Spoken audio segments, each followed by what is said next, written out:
अस्सलामुअलैकुम। आवाज़ क्लियर नहीं है इसका मतलब है। हाँ जी, कल आप लोगों ने फिर ड्राफ्टिंग की, बहुत ही ज़्यादा ड्राफ्टिंग कर ली लगता है। मेरे ख्याल में आप लोग दिल पे लेके जा रहे हैं कि ये पेपर पास करना है। अल्लाह खैर करे इंशाअल्लाह ताला। और फिर सर ने थोड़ा सा सवाल कराने के लिए उन एक्सेप्शंस पे भी हल्का हल्का सा रोशनी डाल दी।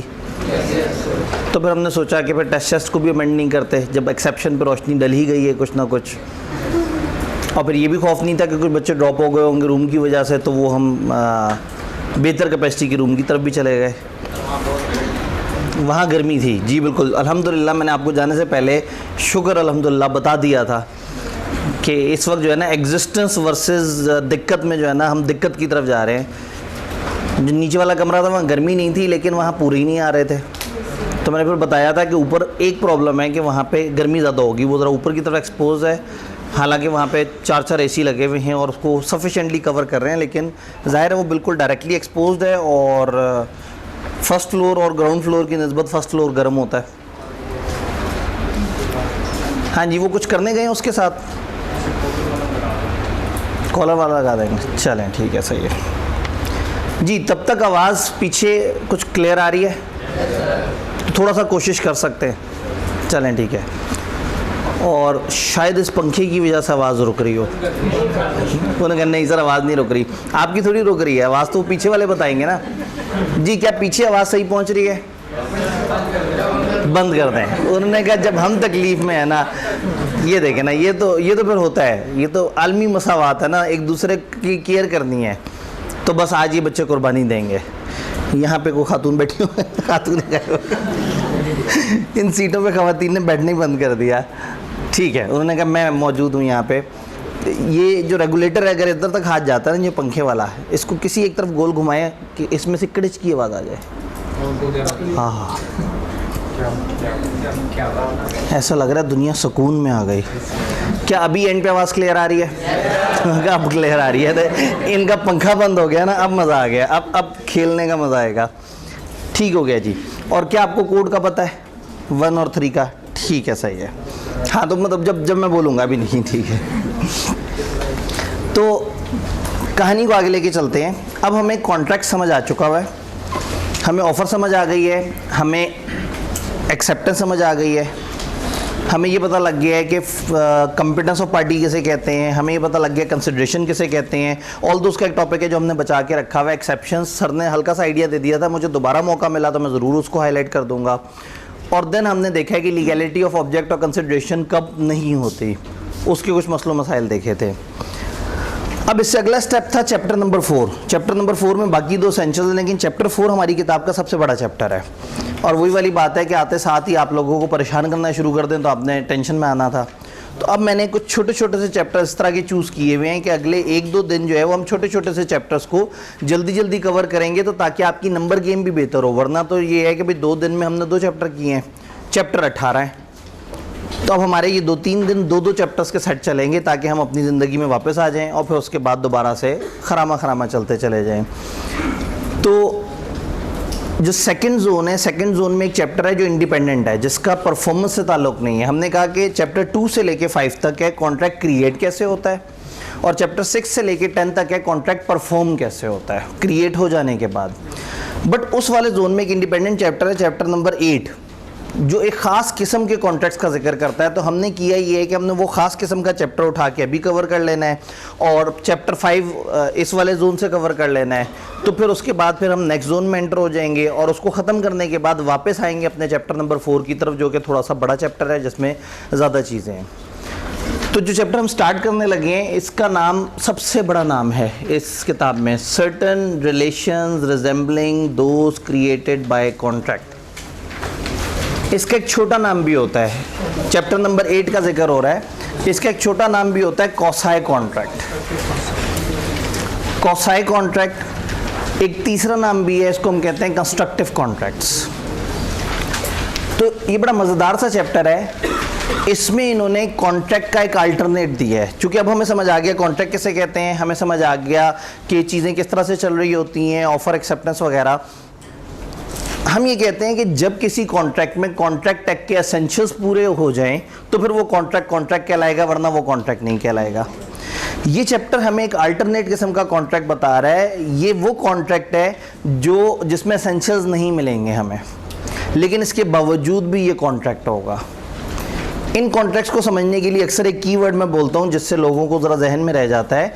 ये कॉन्ट्रैक्ट होते नहीं हैं, हो जाते हैं। ये कॉन्ट्रैक्ट किए नहीं जाते, ये बन जाते हैं। यानी कि ऐसे कॉन्ट्रैक्ट हैं जिनको किसी ने क्रिएट करने की कोशिश नहीं की होती, इसमें प्रॉपर ऑफर एक्सेप्टेंस नहीं होती, इसमें प्रॉपर एसेंशियल्स नहीं होते, लेकिन ये कॉन्ट्रैक्ट वो हैं जो खुद ब खुद बन जाते हैं।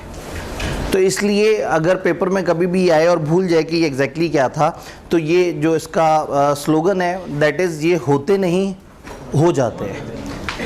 ये कॉन्ट्रैक्ट हैं नहीं, लेकिन बन जाते हैं खुद ब खुद।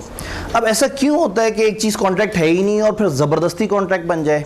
लॉ को लगता है कि किसी के साथ नाइंसाफ़ी नहीं होनी चाहिए, तो कुछ सिचुएशन में लॉ ज़बरदस्ती एक कॉन्ट्रैक्ट क्रिएट कर देता है।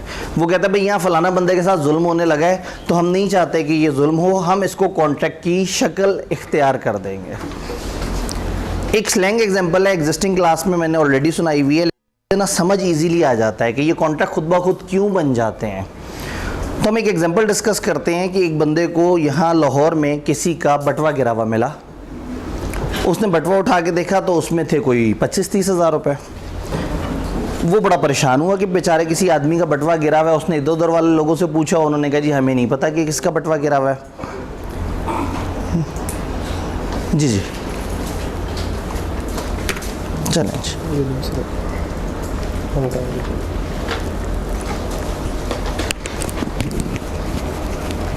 जी, आवाज़ कुछ बेहतर है, तेज़ भी करना है यहाँ से। जी क्या आवाज़ थोड़ी बेहतर आ रही है? स्पीकर से आ रही है या गले से ही आ रही है? गले से स्पीकर के थ्रू आ रही है। चलें, मैं समझता रहूँगा, मैं ऊंची आवाज़ में बोल रहा हूँ, स्पीकर समझता रहेगा वो परफॉर्म कर रहा है। आवाज़ पहुँच रही है, बस जिस भी तरीके से आप तक पहुँच रही है। तो बटवा गिरा हुआ मिला और वो परेशान हुआ और किसी ने आसपास नहीं बताया कि किसका बटवा है और ना किसी को पता है। पैसे भी उसके अंदर 25-30 हज़ार रुपये पड़े हुए हैं। उसने सोचा कि जिसका बटवा गिरा है वो बहुत परेशानी में होगा। जब बटवे के अंदर आईडी कार्ड चेक किया तो आईडी कार्ड के अंदर एड्रेस था किसी दूसरे शहर का, गुजरांवाला का एड्रेस था। ठीक है, कराची का एड्रेस, कराची बहुत दूर हो जाएगा, मतलब फिर बटवे में पैसे ज़्यादा निकालने पड़ेंगे हमें ताकि जो है ना कराची तक का सफ़र भी अफोर्ड हो सके। तो चलें थोड़ा सा और दूर का शहर कर लेते हैं, रावलपिंडी। ठीक है जी, रावलपिंडी का एड्रेस था। कोई फ़ोन नंबर नहीं था कि रब्ता करें, या इस तरह से एक ही तरीका है कि आप उसके घर पहुंच जाएं और घर पहुंच के देख लें कि वो बंदा वहाँ मौजूद है या नहीं। इस बंदे ने कहा चलो एक बेचारे बंदे का बटवा है, 25-30 हज़ार उसमें पड़े हुए हैं, कोई बात नहीं, मैं रावलपिंडी तक जाके उसका बटवा हैंड ओवर करता हूँ। उसने जहाँ वो था वहाँ से उसने डेवो तक का रिक्शा कराया, रिक्शे ने 200 रुपये लिए। वहाँ से रावलपिंडी तक की जो बस है उसका किराया था 1800 रुपये। और यही उसने सोचा कि चलो वहाँ भी जाके थोड़ा सा रिक्शे पे खर्चा लगेगा, फिर वापस आऊँगा, या इस तरह से करके। जब उधर पहुंचा तो उस बंदे के एड्रेस का जब बताया उसने वहाँ टैक्सी को, तो टैक्सी ने 500 रुपये ले लिए। तो 2500 रुपया खर्च करके अपने घर से पहले रिक्शा, फिर डेवो, फिर टैक्सी करके वो उसके घर तक पहुँच गया। कितना लग चुका उसका? 2500 लग गया। दरवाज़ा खटखटाया, अंदर से वो बंदा निकला। उसको इसने कहा जी आपकी कोई चीज़ गुम हुई है? उसने कहा हाँ गुम तो हुई थी, लेकिन इस शहर में नहीं हुई, मैं लाहौर गया था तो वहाँ गुम हुई है।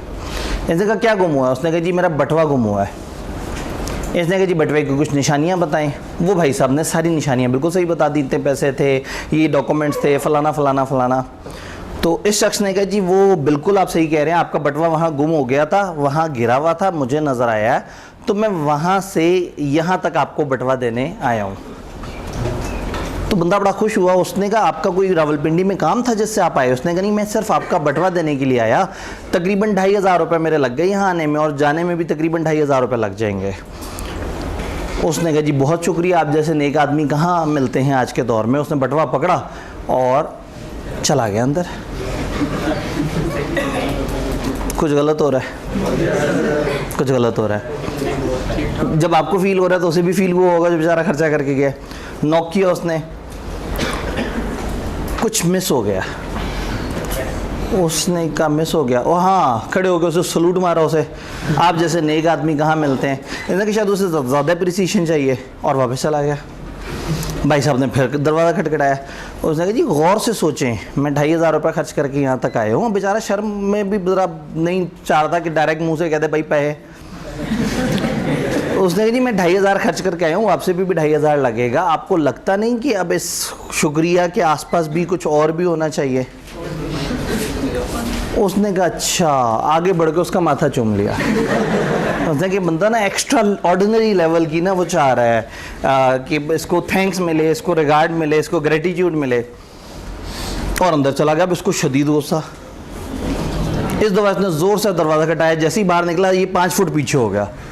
उसने कहा अगर वो लेवल 4 तक चला गया ना तो उसे पहले समझाना ज़रूरी है कि भाई मुझे तुमसे मोहब्बत का इज़हार नहीं चाहिए, ज़रा रोको, ब्रेक लगाओ। तुम्हारे पास जो मैं बटवा लेके आया हूँ मैंने आने जाने पे खर्चा किया है, तो तुम्हें नहीं लगता तुम्हें मुझे 5,000 रुपये देने चाहिए? कम से कम जितना मेरा खर्चा है तुम मुझे मत इजाफी पैसे दो, मेरा खर्चा तो दो। तो उस बंदे ने पलट के कहा कि लॉ तो मैंने भी आब्दी साहब से पढ़ा है। उन्होंने कहा था एक्सेप्टर ऑफर का पता होना चाहिए उसे। तुमने कब ऑफर दी? तुम्हारी ऑफर कम्युनिकेट ही नहीं हुई। मैंने कब एक्सेप्ट किया कि तुम मेरे साथ ही एहसान करो? तुम्हारी मेरी कोई बात ही नहीं तय हुई, ना कोई कंसिडरेशन तय हुई, ना कोई और मामला था, तो तुम्हें क्यों लगता है कि मुझे तुम्हें पैसे देने चाहिए? उसने कहा आब्दी साहब जिस दिन चैप्टर 8 करा रहे थे उस दिन तुम छुट्टी पे थे। उन्होंने कहा था कि कभी कभी कॉन्ट्रैक्ट होते नहीं हैं, हो जाते हैं। लॉ किसी बंदे के साथ जुल्म नहीं करना चाहता। अगर किसी एक ने कोई अच्छा काम किया है तो लॉ उसको ये फेवर देगा कि दूसरी तरफ से कानूनी तौर पे उसको इख्तियार मिल जाए कि उसके साथ कोई ज़्यादा अच्छी बात हो। तो ऐसे में कुछ नहीं तय हुआ, लेकिन आप लोगों को सुन के क्या लग रहा था, ये वाकया समझ के आपको क्या नज़र आ रहा था कि जस्टिफाइड क्या है कि वो बंदा अपने बटवे में से 25-30 हज़ार रुपये में से कम 5,000, कम से कम 5,000 तो निकाल के इस बंदे को दे जो इसका आने जाने पे खर्चा लगा है। इससे तो ये बराबर होगी सिचुएशन। और अच्छाई की तरफ जाना है तो असूलन 1-1.5 हज़ार 2 हज़ार ऊपर दे दे, यार तुम बहुत अच्छे आदमी हो, मेरी इतनी कीमती चीज़ें तुमने मुझे ला के दे दी। तो अगर एक कॉन्ट्रैक्ट क्रिएट नहीं हुआ और in the absence of any contract law को लगता है कि पार्टीज़ की इक्विटी, पार्टीज़ की मसावात बरकरार करने के लिए यहाँ लॉ खुद ब खुद कॉन्ट्रैक्ट क्रिएट कर देना चाहिए, तो वहाँ कॉन्ट्रैक्ट क्रिएट हो जाएगा। ऐसे में ये बंदा अदालत जाके कह सकता है कि इस बंदे ने मुझे मेरा खर्चा नहीं दिया, जितना मर्जी वो शोर मचाए कि मेरा कोई कॉन्ट्रैक्ट नहीं हुआ था। यहाँ पे लॉ कहेगा कि भाई हम कॉन्ट्रैक्ट क्रिएट कर रहे हैं, ये कौसाई कॉन्ट्रैक्ट है जो खुद ब खुद क्रिएट हो गया है। तो ये कॉन्ट्रैक्ट होते नहीं है, ये हो जाते हैं, ये खुद ब खुद बन जाते हैं। तो सबसे पहली इंपॉर्टेंट बात समझना ये है कि कौसाई कॉन्ट्रैक्ट या certain relation resembling those created by contract से क्या मुराद है। क्या यहाँ तक बात समझ आ रही है? एक दफ़ा इसकी डिस्क्रिप्शन देखते हैं और सिर्फ इसकी 5 एग्जांपल्स हमारे सिलेबस में, हमारी किताब का तकरीबन सबसे छोटा चैप्टर है। ऐसे में हमें लेवल 3 तक जाना पड़े। 3 जज़ाकल्लाह। Certain relations resembling those created by contract. Quasi contract कैसे कहते हैं? An obligation impose by law, एक ऑब्लिगेशन जो कौन इम्पोज कर रहा है? Law. In absence of any agreement between the parties के दरमियान एग्रीमेंट ना होने के बावजूद एक ऐसा ऑब्लिगेशन जो कौन इम्पोज कर रहा है? लॉ। अब कौसाई कॉन्ट्रैक्ट, जो कौसाई कॉन्ट्रैक्ट है ये एक एक्चुअल कॉन्ट्रैक्ट नहीं है, बट इज लीगल सब्सटीट्यूट, लेकिन ये लीगल मुतबादिल है। फॉर्म्ड इसलिए बना है टू इम्पोज इक्विटी बिटवीन दो पार्टीज के दरमियान मसावात कायम हो सके, कोई एक डिस्टर्बेंस में ना रहे, कोई एक डिसएडवांटेज पे ना रहे। तो जब भी दो पार्टीज के दरमियान लॉ खुद ब खुद इसलिए कॉन्ट्रैक्ट क्रिएट कर देता है कि उनमें से कोई एक डिसएडवांटेज पे ना रहे, तो इस सिचुएशन को क्या कहते हैं? कौसाई कॉन्ट्रैक्ट। इनका दूसरा नाम क्या है? आई के अपने एक अटैम्प्ट में सवाल पूछ लिया कंस्ट्रक्टिव कॉन्ट्रैक्ट के रूल्स बताएं, और बच्चे पेपर से बाहर निकले, उन्हें आउट ऑफ सिलेबस सवाल आ गया था। उन्हें कौसाई कॉन्ट्रैक्ट के रूल्स आते थे लेकिन उनको ये नाम याद नहीं था। तो अगर किसी भी जगह किसी का कोई अल्टरनेट नाम हो तो अच्छी तरह से आपने जहन में रखना है कि कोई पता नहीं एग्जामिनर उस हवाले से पूछ ले। तो क्या हमें कौसाई कॉन्ट्रैक्ट समझ आ रहा है? कोसाई कॉन्ट्रैक्ट समझ आ रहा है। अब यहाँ पे हमने एग्जांपल्स देखनी है कोसाई कॉन्ट्रैक्ट की। 5 ऐसी सिचुएशंस हैं जिसमें लॉ कहता है कि खुद ब खुद कॉन्ट्रैक्ट क्रिएट हो जाएगा। ऑल्दो कोसाई कॉन्ट्रैक्ट की बेतहाशा एग्जांपल्स होती हैं, लेकिन हमने महदूद रहना है अपनी किताब की हद तक। तो हमारी किताब कहती है कि 5 ऐसी सिचुएशंस हैं जहां लॉ खुद ब खुद एक बंदे को ये इख्तियार दे देगा कि उसका दूसरे के ऊपर एक इख्तियार क्रिएट हो गया है। वो 5 एग्जांपल्स क्या हैं? सबसे पहले है सप्लाई ऑफ नेसेसरीज। फर्स्ट करें, छोटा बच्चा माइनर है, आपको पता है माइनर कॉन्ट्रैक्ट नहीं कर सकता, कर तो सकता है लेकिन दूसरे बंदे को राइट्स नहीं मिलेंगे, तो माइनर से कॉन्ट्रैक्ट करते हुए सारे लोग डरेंगे। अब एक माइनर है, उससे कोई कॉन्ट्रैक्ट नहीं करना चाह रहा इसलिए कि वो माइनर है, उसका नुकसान हो जाएगा, तो शायद उस माइनर को अपनी बहुत सारी ज़रूरियात ज़िंदगी के लिए जो है वो कॉन्ट्रैक्ट करना चाहिए और लोग उसके साथ कॉन्ट्रैक्ट ना करें। शायद एक ऐसा बच्चा है जो कि अपना सही गलत नहीं जानता और कोई और शख्स उसकी मदद कर रहा है। फर्ज करें एक अनसाउंड माइंड है और किसी एक अच्छे आदमी ने उस अनसाउंड बंदे की मदद की। वो अनसाउंड आदमी के पास प्रॉपर्टी बहुत ज़्यादा है, उसके पास पैसे बहुत सारे हैं, उस माइनर के पास भी प्रॉपर्टी तो है, लेकिन वो माइनर कॉन्ट्रैक्ट नहीं कर सकता और एक और बंदे ने जो साउंड माइंड था, जो मेजर था, उसने इसको ज़रूरियात ज़िंदगी सप्लाई की। तो अगर एक शख्स किसी को ज़रूरियात ज़िंदगी सप्लाई करता है तो वो हक रखता है कि वो उस इनकेपेबल पर्सन जो कि कॉन्ट्रैक्ट नहीं कर सकता की प्रॉपर्टी यानी कि एसेट्स में से उतना रिकवर कर ले जितना इसने इसको ज़रूरियात ज़िंदगी के लिए दिया। अब किसी ने उस बच्चे को खाना खिलाया, उसे शेल्टर दिया, उसके लिए चीज़ें ला के दी, ज़रूरियात ज़िंदगी उसे सप्लाई की, तो वो नेक आदमी जिसने अपने पैसों से ये सारा काम किया, उस नेक आदमी का हक है कि वो उन माइनर या अनसाउंड माइंड की प्रॉपर्टी यानी कि एसेट्स में से उतना क्लेम कर सके। इसमें एक अहम सवाल है, ज़रूरियात ज़िंदगी किसे कहते हैं? क्या मोबाइल एक ज़रूरियात ज़िंदगी में है? क्या एसी है? शायद बच्चे की प्रॉपर्टी है 1 अरब की और उसे एसी के बगैर नींद नहीं आती, उस बच्चे के लिए तो ज़रूरी है और उसके पास इतना एसेट्स हैं कि आराम से सपोर्ट भी हो सकता है। तो फिर कौन सा वाला आटा? तो कपड़े किस कैटेगरी के? क्या बिल्कुल ही गरीबों वाले कपड़े? फिर जो है उसे चादर ब्लैंकेट जो दी जाए वो लंडे से लेके ला के दे दी जाए या अच्छी सी दी जाए? ये सब डिपेंड करता है उस बच्चे के लाइफस्टाइल के ऊपर, वो बच्चा या वो बंदा कौन सी सोशल क्लास से बिलोंग करता है। तो यहाँ ज़रूरियात ज़िंदगी इज़ नॉट एग्जैक्टली नेसेसिटीज़। ज़रूरियात ज़िंदगी जो उस बच्चे या उस बंदे के लाइफस्टाइल को सूट करती हो, जो मुश्किल में है उसके लाइफस्टाइल को सूट करती हुई अगर आपने ज़रूरियात ज़िंदगी उसे सप्लाई की हैं तो यू हैव अ राइट कि आप वो उससे रिकवर कर सकते हैं। यहाँ पे एक सवाल था, फिजिकली डिसेबल पर्सन की किस तरह? जी, अब क्या फिजिकली डिसेबल बंदे के लिए भी ये है? यहाँ ये जो एग्जांपल है ये इनकैपेबल टू कॉन्ट्रैक्ट वाले बंदों के लिए है। यानी हमारे सिलसिले में जो हम लोगों ने 2 ऐसे बंदे पढ़े थे, तीसरे तो वो थे जिनको लॉ नहीं मना कर दिया था। 2 ऐसे बंदे थे जो कॉन्ट्रैक्ट नहीं कर सकते थे, एक माइनर था, एक अनसाउंड था। तो यहाँ हम बेसिकली उन लोगों की बात कर रहे हैं, वो या उनके जो डिपेंडेंट हैं हम उनकी बात कर रहे हैं। लेकिन जो फिजिकली डिसेबल्ड बंदे अगर उनके साथ कुछ अच्छाई की जाए तो यकीनन उसका भी अच्छा सिला मिलेगा। लेकिन हमारे यहाँ एग्जांपल नहीं दी किताब ने। मैंने आपको कहा कोसाई कॉन्ट्रैक्ट दर्जनों तरह के हो सकते हैं, बट हम उतने जहन में रखेंगे या उतने पढ़ेंगे जितने हमारे सिलेबस ने बताए हैं। हमारे सिलेबस ने 5 हमें एग्जाम्पल्स बताई हैं और हमसे वही पूछी जा सकती हैं। इसको पढ़ते हैं 1। If a person incapable to enter into contract or his dependent, वो बंदा जो incapable to enter into contract है या उसका dependent is supplied by another person necessaries suited to his condition in life। ये important words है। कौन सी necessaries? Suited to his condition in life, the person supplying such necessaries entitled to be reimbursed his price from the property of such incompetent person। ये जहन में रहे कि property का word law के अंदर एसेट्स के लिए इस्तेमाल होता है। तो ज़्यादातर प्रॉपर्टी जब भी आएगा तो आपने इसका मतलब हमेशा एसेट्स लेना होगा।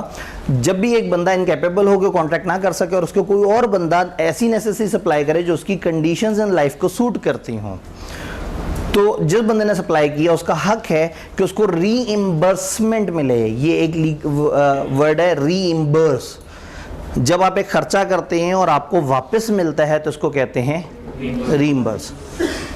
कि आप कॉलेज से घर जा रहे हैं, घर वालों ने कहा बेटा डबल रोटी लेते आना, आप गए अपनी जेब में से पैसे निकाल के डबल रोटी खरीदी, घर पहुंचे तो घर वालों ने आपको वो वापस किए। इसे कहते हैं रीइंबर्समेंट, कि एक बंदे ने खर्चा किया जो किसी और का था, तो अगला बंदा वो खर्चा आपको वापस करेगा। तो जो उसके लिए खर्चा किया है वो उस बंदे की जो एसेट्स हैं उसमें से इसका हक है कि इसको रीइंबर्समेंट मिले, इसको उतने पैसे वापस मिले, अगर ये चीज़ें हैं। अब जहन में ये रहे कि हमने रहना इस सिनेरियो के इर्द गिर्द है। मैं कम से कम खड़े खड़े 150 सवाल ऐसे क्रिएट कर सकता हूँ जो इसके आसपास घूम रहे हो, लेकिन हमने आसपास नहीं घूमना, हमने इसी एग्जाम्पल के अंदर रहना है। सवाल है वहाँ से कोई? सर जो आपने इसमें एग्जांपल दिया माइनर की, जी जी सर वो उसमें से अपने पैसे तब तक नहीं ले सकता जब तक वो मेजर हो जाए, या उससे पहले भी ले सकता है? जी। अब अगेन जो माइनर है, माइनर के बड़े होने का इंतजार करेंगे उसकी एसेट्स में से पैसे लेने के लिए या नहीं? नहीं। अगर तो ये मामला होता तो कहानी बिल्कुल डिफरेंट होती। वो प्रॉपर्टी में से ले रहा है, एक जुमला किताब ने नहीं दिया है। जहां ओरिजिनल एग्जांपल है ना लॉ में, वहां वो ये कहते हैं कि उस बंदे का कॉन्ट्रैक्ट माइनर से नहीं उसकी प्रॉपर्टी से हो जाता है। यानी प्रॉपर्टी ये फर्ज रखती है कि उस बंदे को पैसे दे। ये ओरिजिनल लॉ के अल्फाज हैं। लेकिन यहाँ पे हम ये बात कर रहे हैं कि माइनर के बड़े होने का इंतजार नहीं करेंगे। माइनर के एसेट में से वो बंदा अगर जस्टिफाई कर दे, साबित कर दे कि ये जेन्युइन खर्चे हैं और इसी बच्चे के लिए और उस बच्चे के लाइफस्टाइल के हिसाब से हैं, और जो एक्चुअल कॉस्ट है, ये नहीं कि उसमें अपना कोई प्रॉफिट रख दे, वो उसमें से रिम्बर्स करवा सकता है।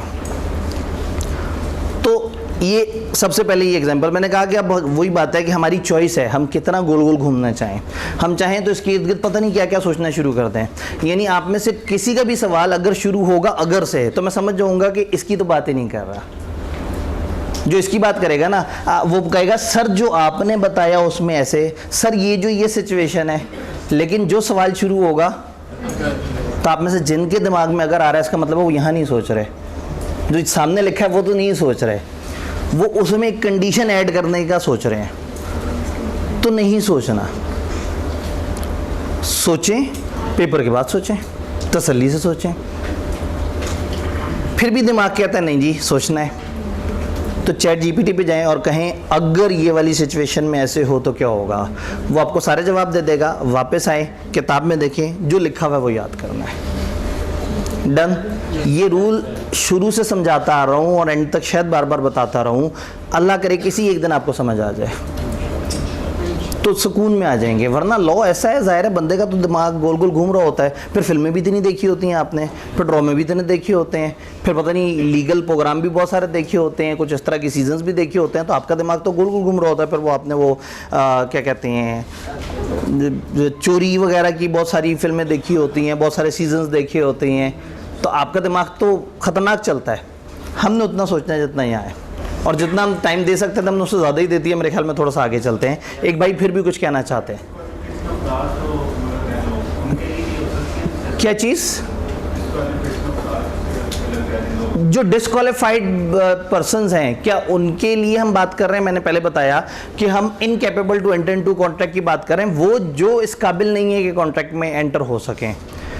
तो डिस्क्वालिफाइड वालों को हम नॉर्मली इसमें काउंट नहीं करते, क्योंकि डिस्क्वालिफाइड वालों के लिए कानून ने कोई ना कोई सलूशन ज़रूर निकाला होता है, तो वो उनको हम यहाँ कवर नहीं कर रहे हैं।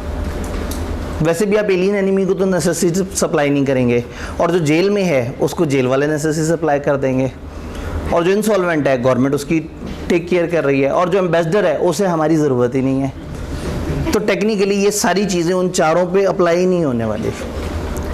अब आगे चलते हैं। एक एग्जाम्पल हमने देख ली, एग्जाम्पल्स भी तो 5 हैं। फाइंडर ऑफ गुड्स, जैसे भी थोड़ी पहले हमने एग्जांपल की बात की, यहाँ थोड़ी सी डिफरेंट है। मैंने जो एग्जांपल दी थी आपको समझाने के लिए, वो समझाने के लिए थी, लेकिन ये फाइंडर ऑफ गुड्स का मतलब है अगर किसी एक शख्स को किसी दूसरे की चीज़ पड़ी हुई मिल जाए। फॉर एग्जांपल आप में से कोई क्लास से बाहर निकल रहा है और एक बेंच पे एक किताब पड़ी हुई उसे मिल गई, तो क्या जिम्मेदारी है उस बंदे की जिसको वो किताब पड़ी हुई मिली है? उसकी ओनर को ढूंढे। अच्छा, ओनर को जिस वक्त ढूंढ रहा हो किताब बाहर रखी हुई और बारिश में भीग रही हो, नहीं, किताब की भी केयर करे। कितनी केयर करे? जितनी अपनी किताबों की केयर करता है। अब वो अमानत है उसके पास, किताब को संभाल के रखे, ओनर को ढूंढने की कोशिश करे कितनी कोशिश करे, हल्का सा लेफ्ट राइट देख के हल्का सा पूछे इस किताब का मालिक कौन है, कोऑर्डिनेशन वालों के पास जाए, कॉलेज वालों के पास जाए, भाई अनाउंस करें, ये करें, मैसेज चलाएं, मतलब हर मुमकिन प्रॉपर कोशिश करे ओनर को ढूंढने की। और जब तक ओनर नहीं मिलता अमानतदार के तौर पे उसको संभाल के रखे, और जब ओनर मिल जाए उसको हैंड ओवर कर दे। ये इसकी जिम्मेदारी हैं। फिर अगली जिम्मेदारियाँ उस ओनर की हैं कि वो इस बंदे को इसकी सारी जो मेहनत है और मुशक्क़त है उस पर जो खर्चा लगा है या जो इजाफी देना चाहे तो फिर वो उसकी जिम्मेदारी बन जाएगी। बट इस वक्त ये एग्जांपल अगली वाली जिम्मेदारी की नहीं है, पिछली वाली जिम्मेदारी की है। जिसको मिली है उसकी क्या जिम्मेदारी है? तो जिसको मिली है उसने कंज्यूम नहीं करना, जिसको मिली है उसने बेच नहीं देना, जिसको मिली है उसने ढूंढने की कोशिश करनी है। अगर नहीं ढूंढेगा तो समझा जाएगा कि उसके दिल में खोट है, बेईमानी की नीयत है। तो वो ढूंढने की कोशिश करे और असल ओनर को मिल जाए तो उसको, अदरवाइज हम कहेंगे उसने रॉन्गफुल कन्वर्जन कर दिया, वो एसेट अपने नाम पे कन्वर्ट करने की कोशिश की है। तो ये उसकी जिम्मेदारी है। दो एक्सेप्शंस हैं। लॉ कहता है 2 केसेस में आप एक बंदे की चीज़ अगर आपको मिली है तो आप बेच भी सकते हैं। वो कब कर सकते हैं? नंबर 1, अगर वो पेरिशेबल आइटम है, जिसकी मैं अक्सर एग्जांपल देता हूँ कि आप एक जगह जा रहे थे और फ़र्ज़ करें आपसे आगे एक बाइक वाला जा रहा था, उसने हाथ में बहुत सारे शॉपर पकड़े थे और एक शॉपर में बर्फ़ भी थी और कहीं वो नीचे गिर गई, उस बंदे को नहीं पता लगा, वो आगे जा रहा है। आपको एक शॉपर में पड़ी हुई बर्फ़ मिली है एक जगह किसी की, आप उस बर्फ़ समेत उस बंदे को ढूंढने की पूरी कोशिश करेंगे और अगर वो शाम तक भी बंदा मिल गया तो आप वो बर्फ़ वाला शॉपर उसे पकड़ा देंगे, लेकिन उसमें बर्फ़ नहीं होगी। तो इसका मतलब है कि अगर आप ओनर को ढूंढने गए तो ये बर्फ़ किसी भी के काम की भी नहीं है। तो बेहतर है कि आप अपने घर ले जाएं बर्फ़, किसी के तो काम आए। आप नेक नियति से उसे भी ढूंढेंगे, ना उसके काम आई ना आपके काम आई। तो पेरिशेबल अगर आइटम है और नज़र आ रहा है कि ये ओनर तक नहीं पहुंच पाएगा तो लॉ ने इजाज़त दी है आप उसे सेल कर सकते हैं या कंज्यूम कर सकते हैं। नंबर 2, अगर ओरिजिनल ओनर को ढूंढना, उस तक पहुंचने का खर्चा उस चीज़ की वैल्यू के 2/3 से ज़्यादा हो। फॉर एग्जाम्पल बंदे को बटवा मिलता और बटवे में पड़े ही 4,600 रुपये होते और 5,000 तो इसका आने जाने का लग जाता। तो फिर बाय पोस्ट होता तो उस बंदे तक तो पैसे पहुंचते ही ना। पता नहीं कौन से सिस्टम पे कितना भरोसा करके बैठे हुए हैं, बाय पोस्ट भेज दे वो बटवा, तो वो बटवा ही पहुंचेगा, पैसे नहीं पहुंचेंगे। खैर आप कहेंगे सर हम तो बहुत से आने हैं, पैसे इजी पैसा करा दे। कहाँ बैठे हैं भाई? मैं 1872 में बैठा हुआ हूँ, आप पता नहीं कौन से 2024 की बातें कर रहे हैं। वापस आए कानून 1872। तो 2 केसेस में आप ऐसा कर सकते हैं। थोड़ा सा किताब से इसकी एक्सेप्शन और चीज़ें पढ़ते हैं। A person who finds good belonging to another and takes them into his custody is subject to same responsibility as a बेली।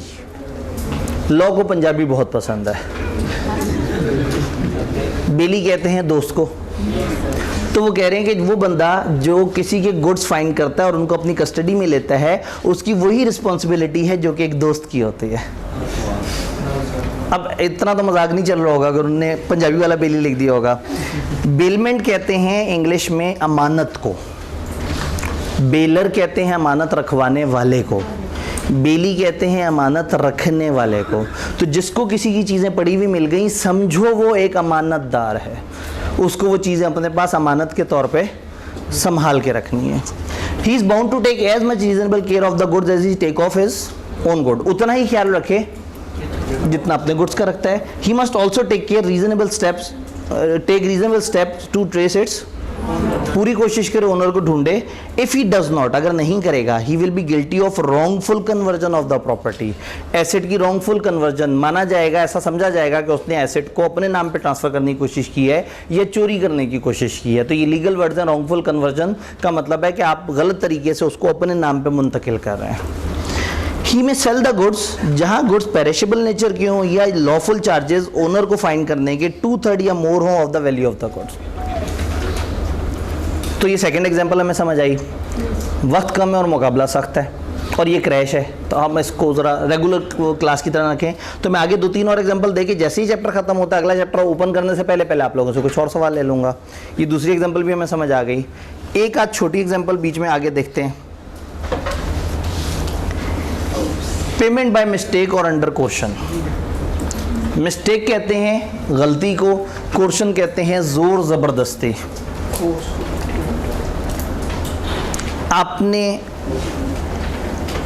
फ़र्ज़ करें किसी को पैसे ट्रांसफ़र करने थे और आपने पैसे ट्रांसफ़र करते हुए अकाउंट नंबर या फ़ोन नंबर या इजी पैसा नंबर गलत डाल दिया, ध्यान नहीं गया, पैसे ट्रांसफ़र हो गए। जिसको पैसे ट्रांसफ़र हो गए उसका आपसे कोई ताल्लुक नहीं। आप उससे जाके कहेंगे मेरे पैसे, तो वो कहेगा मेरा तुम्हारा कब तय हुआ था कि तुम जो पैसे मेरे पास रखवाओगे मैं तुम्हें वापस दूंगा। तो लोग कहता है इस तरह का मजाक नहीं होगा। अगर बाय मिस्टेक किसी के पैसे दूसरी की तरफ चले गए हैं तो जिसके पास गए हैं उसके वाजिब है कि वो से वापस करे। सेम गोज़ विद क्वेश्चन, अगर किसी से कोई ज़ोर ज़बरदस्ती पैसे ले गया और बाद में मामला सामने आ गया और वो बंदा पकड़ा गया, तो जिससे पैसे लेके गया उसका हक है कि वो दूसरे वाले बंदे से पैसे वापस ले सकता है। हालांकि इनके दरमियान कोई कॉन्ट्रैक्ट क्रिएट नहीं हुआ, लेकिन कौसाई कॉन्ट्रैक्ट होता ही तब है जब आपस में कोई कॉन्ट्रैक्ट ना हो। तो a person to whom money has been paid or anything delivered by mistake or under coercion must repay or return it. उसे रीपे करे या रिटर्न करे। ठीक है, जहन में सवाल आ रहे होंगे तो आप लोगों ने लिख लेने हैं, क्योंकि अभी मैंने कहा कि हम एक दफ़ा ये 3 एग्जांपल्स देख लें फिर एंड पे आपके सवाल लेते हैं। ऑल्दो ये याद रहे कि क्रैश कोर्स है, इसमें ये वाला तो चक्कर ही नहीं होता, लेकिन चलें आज हमारे पास कुछ ना कुछ अगर गुंजाइश है, जहाँ नहीं होगी गुंजाइश में ब्रेक लगा के आगे पढ़ाना शुरू कर दूंगा। तो जिसको पैसे दे दिए गए गलती से या जिसको किसी डर की वजह से पैसे दे दिए गए, तो बाद में आप वो पैसे उससे रिकवर कर सकते हैं। ये तीसरी तरह की एग्जांपल हो गई। एक स्टेप आगे चलें तो यहाँ पे आता है नहीं, पेमेंट बाय इंटरेस्टेड पर्सन।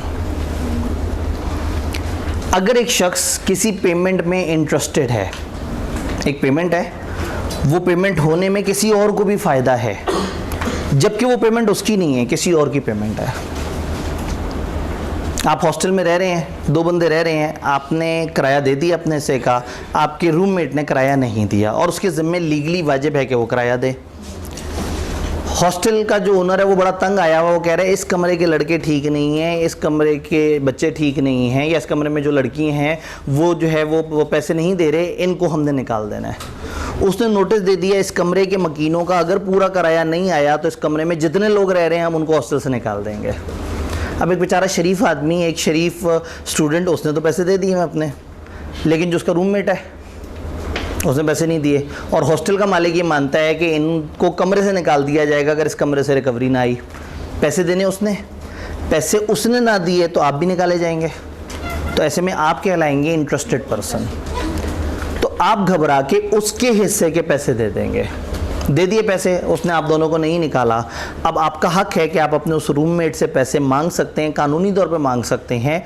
उसकी लीगल ड्यूज थे, आपने पे कर दिए, आपका हक है कि आप उससे रिकवर कर सकते हैं। लेकिन आपसे 4 कमरे दूर एक बच्चे ने पैसे नहीं दिए थे और आपने जाके उसके पैसे दे दिए और वो आपको वापस ना करे, तो आपका कोई लीगल हक नहीं है, क्योंकि आपने पेमेंट रहमदिली में की है और यहाँ पेमेंट की है एज अ इंटरेस्टेड पर्सन, वो बंदा जिसका उस पेमेंट होने में इंटरेस्ट है। तो नॉर्मली इसकी एग्जांपल यूँ भी दी जाती है कि आप एक किराए के मकान में रह रहे हैं और गवर्नमेंट की तरफ से नोटिस आया हुआ है कि इस मकान का प्रॉपर्टी टैक्स नहीं दिया हुआ, अगर ऐसा नहीं है तो हम इस घर के सारे लोगों को निकाल देंगे या घर को गिरा देंगे।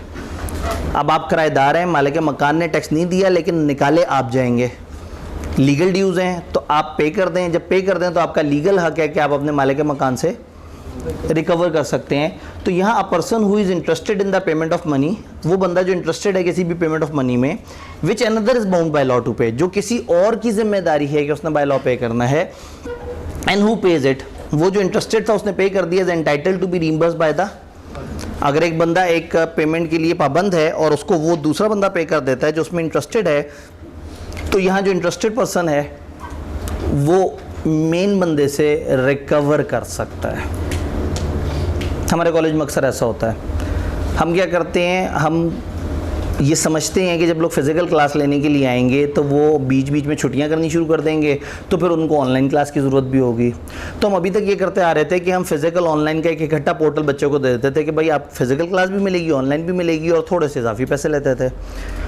तो बच्चे फिर किसी और के साथ कॉन्ट्रैक्ट कर लेते थे, कहता था फिज़िकली मैं पढ़ता रहूँगा, ऑनलाइन तुम पढ़ते रहना।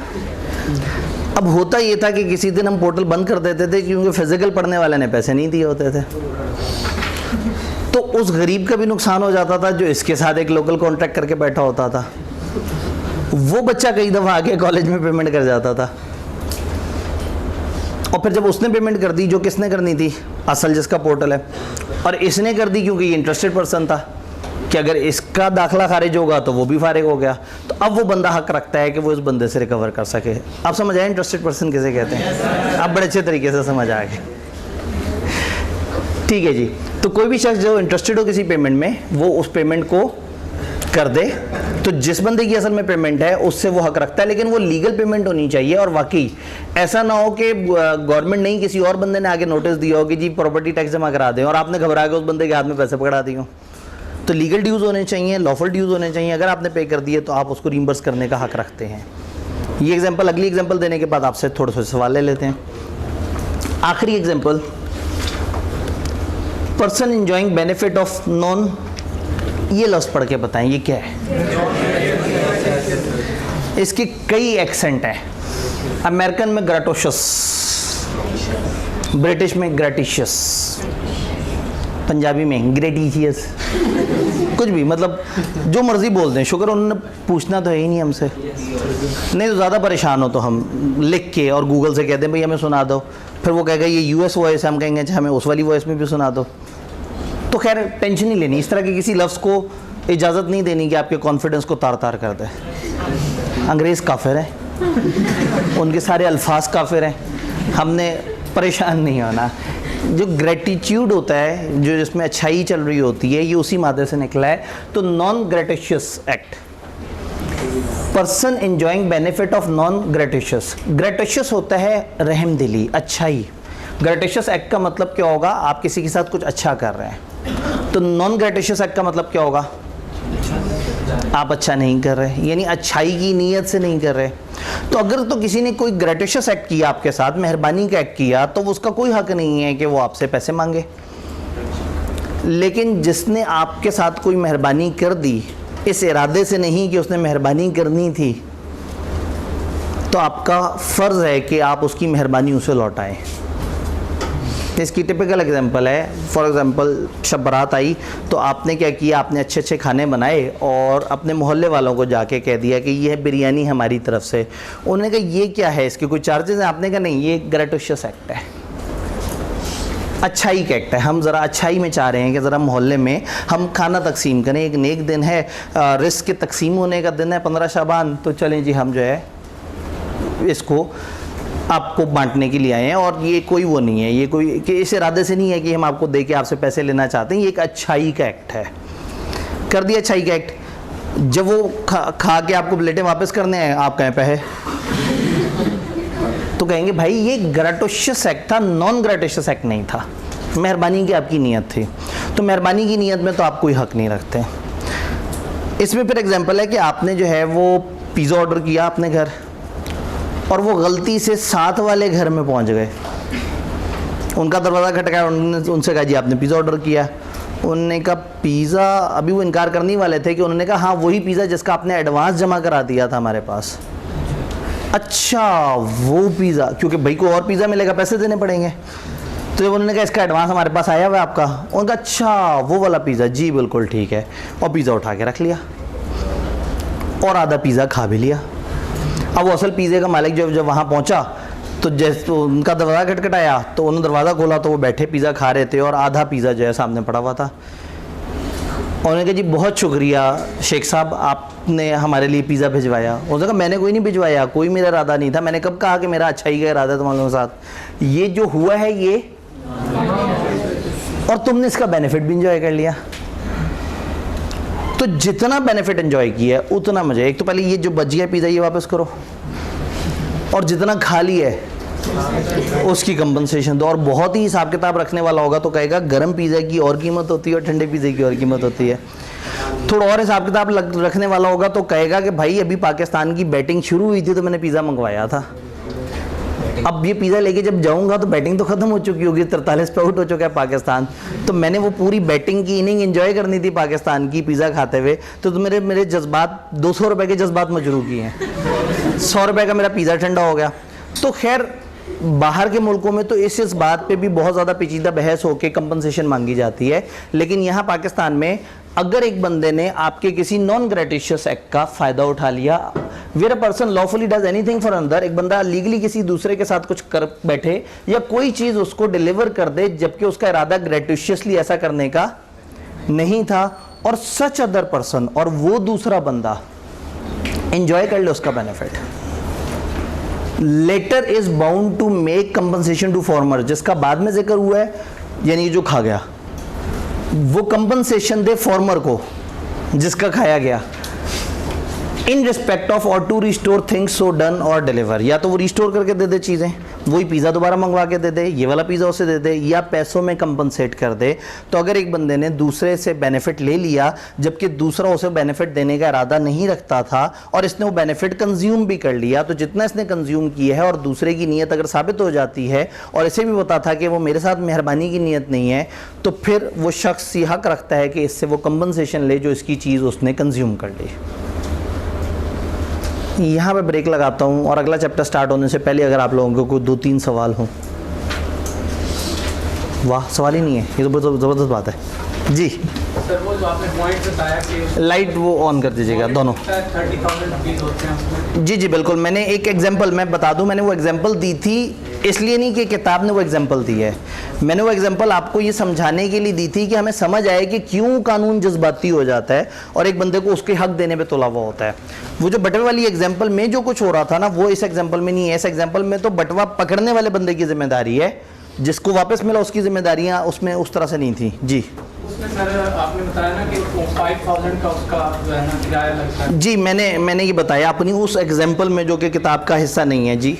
ऑन एवरेज सर अगर उसका इकोनॉमी क्लास में वो सफ़र करता तो उसका 5,000 में हो सकता था, लेकिन वो जानबूझ के पैसे जाते हैं तो मैं लग्जरी क्लास में सफ़र कर लेता हूँ। हाँ, अब ये एक डिबेट होगी आगे कि उस बंदे ने जान के खर्चा बढ़ाने की कोशिश तो नहीं की। तो चैप्टर 9 मोस्ट प्रॉब्ली इंशाल्लाह कल हम उसमें ये पढ़ेंगे कि अगर एक बंदा जान के कोई खर्चा बढ़ाने की कोशिश करे तो फिर उसको नहीं मिलता, यानी अगर साबित हो जाए कि उसने जान के नुकसान बढ़ाने की कोशिश की है तो फिर अदालत उसको उतना ही कंपनसेशन दिलवाएगी जितना रीज़नेबल बनती है। तो वही वाली बात है कि उसने हवाई जहाज़ पे फिर रावलपिंडी नहीं पहुंच जाना, तो वो फिर अदालत उसको रीज़नेबल देखती है। प्रॉब्लम ये है कि हमारे सिलेबस में ना लॉ का थोड़ा सा टच है, उसके बाद अदालत में कब किस तरह से इस पर क्या क्या जरा होगी वो नहीं है। तो हमने सामने का जवाब देना होता है। हमने पीछे वकील बन के ये नहीं सोचना होगा अगर उसने ऐसे करके वैसे करके तैसे करके किया होगा तो इस लफ्ज़ का दूसरा मतलब क्या होगा और तीसरा मतलब क्या होगा। जो गुड़ से मर जाए उसे जहर देने की ज़रूरत ही नहीं है। तो आई कैप हमें जो लिखा हुआ है उसी में से फेल कर देता है। तो आप कह रहे हैं वो नहीं, हम दूर दूर की जाके अजम्पशंस लेकर और सोचना शुरू करते हैं। तो वो कभी ऐसा सवाल नहीं बनाते जो किताब में से आंसर ना हो और जिसमें आपको खुद ही से बहुत सारी बातें जो है वो 15-20 अजम्पशन लेनी पड़े। ज़्यादा से ज़्यादा एक इन्फॉर्मेशन अधूरी हो तो आपने एक छोटी सी अजम्पशन ले ली, लेकिन ज़्यादातर वो किताब के अंदर रहते हैं। वहाँ से एक भाई का सवाल था, ये बहन का सवाल था जी। फाइनल रिपोर्ट में कितनी देर तक इंतजार करना चाहिए अगर आपको उसका ऑनर मिले ना? वही रीज़नेबल। अब ये रीज़नेबल डिपेंड करता है कि वो चीज़ क्या है, उस चीज़ की दूसरे को कितनी ज़रूरत है।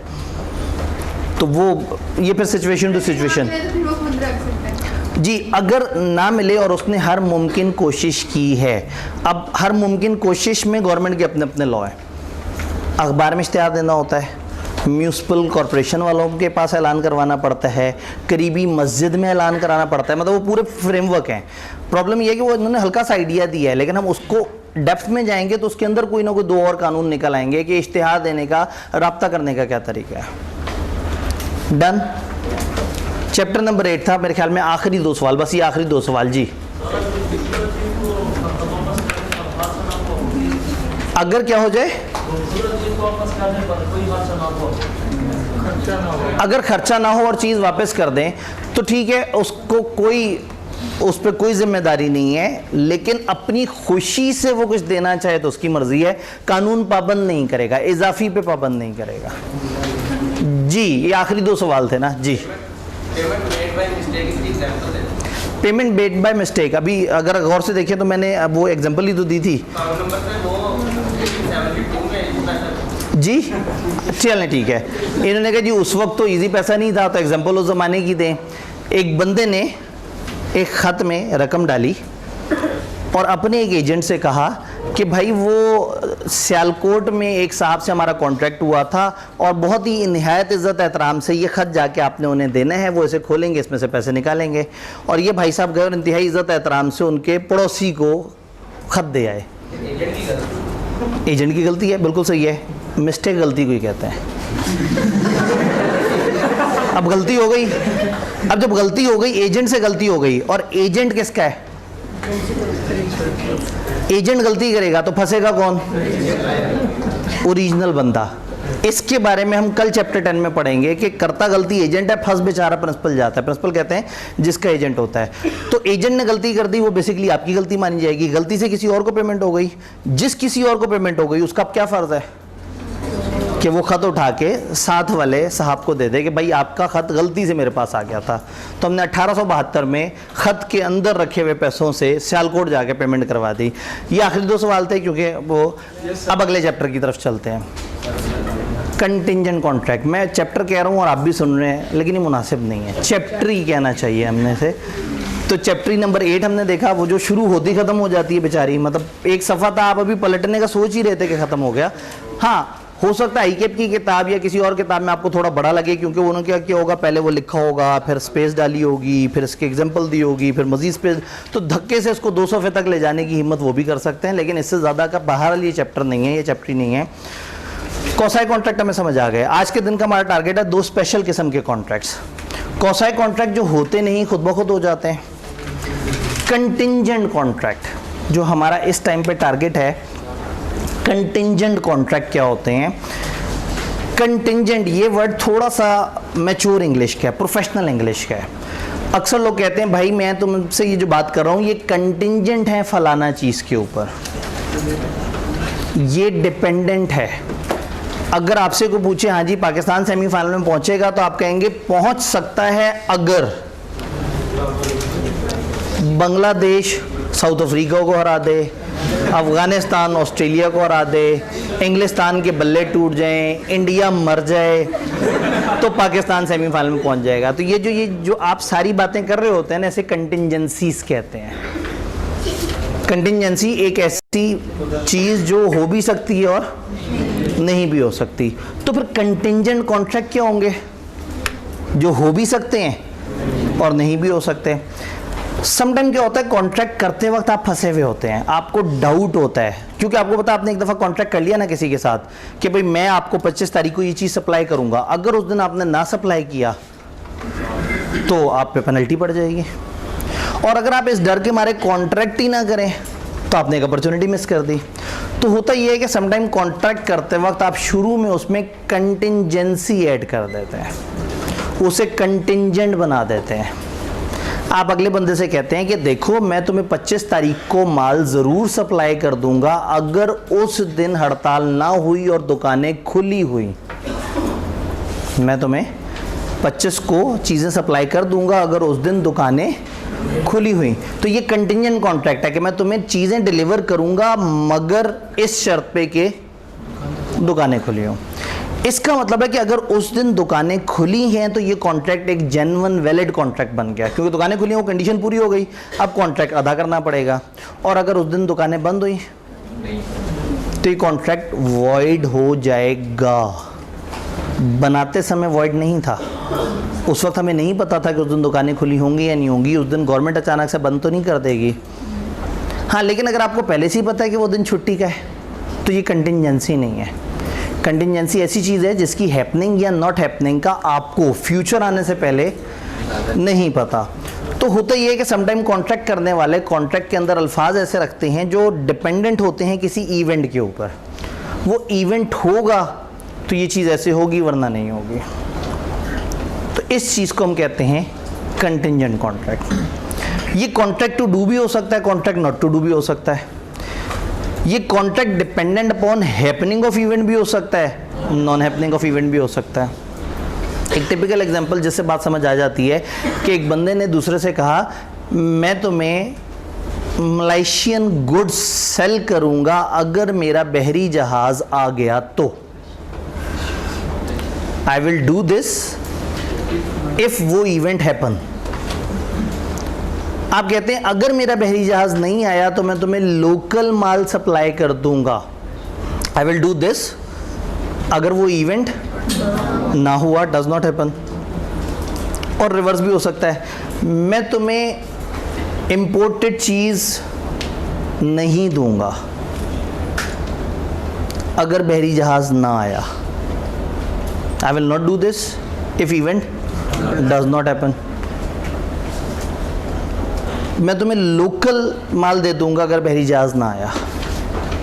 यानी कि आप कोई भी टोन रख सकते हैं, इवेंट हो गया तो, इवेंट ना हुआ तो, मैं ऐसा करूंगा या मैं ऐसा नहीं करूंगा। तो किताब से अगर पूछें 3, जज़ाकल्लाह, किताब से पूछें तो कहते हैं contingent contract is a contract to do और not to do, contract to do something और not to do something if some event, कोई भी event collateral connected to such contract does और डज नॉट हैपन। अगर कोई event हुआ या ना हुआ तो मैं करूंगा या नहीं करूंगा, तो 4 चीज़ें हो सकती हैं। आई विल डू दिस अगर does happen, I will not do this if does happen, I will do this if does not happen, I will not do this. तो कुछ भी लॉ ने हमें इजाज़त दे दी कि कॉन्ट्रैक्ट करते वक्त अगर आपको डाउट लग रहा है तो आप एब्सोल्यूट कॉन्ट्रैक्ट मत करो, आप कंटिंजेंट कॉन्ट्रैक्ट कर लो। कंटिंजेंट कॉन्ट्रैक्ट और कॉन्ट्रैक्ट में कंडीशन होने में फ़र्क है। कॉन्ट्रैक्ट में कंडीशन था कि आप कहते हैं मैं कॉन्ट्रैक्ट करने जा रहा हूँ और मैं ऐसे ऐसे करके तुम्हें सप्लाई करूँगा। कंटिंजेंट कॉन्ट्रैक्ट का मतलब है इनकी एग्जिस्टेंस ही उस दिन साबित होगी जिस दिन वो इवेंट हो जाएगा। बात समझ आ रही है? जिस दिन वो कंडीशन मीट हो जाएगी। To do something, not to do something, if does और डज नॉट हैपन, क्या चीज़? वो इवेंट जो क्या है, कोलैटरल है, कनेक्टेड है उस चीज़ से। तो जब ऐसा पढ़ते हैं तो फिर थोड़ी सी शर्तों वाली फील भी आती है।